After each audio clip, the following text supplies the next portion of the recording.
Hey everybody, this is a quick video in case you have Shanghai Flydigi X1 wireless earbuds and you need to do a hard reset on them. Now you might need to do the hard reset for a couple reasons. One is troubleshooting.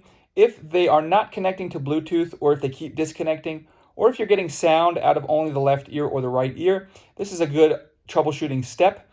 The other reason you might want to do this is if you just want to get them to forget all of the devices they've been connected to so that you can start fresh. We can go ahead and do that and have it forget all devices. It's real easy to do. All you want to do is put the earbuds in the case and then go ahead and push and hold the pairing button.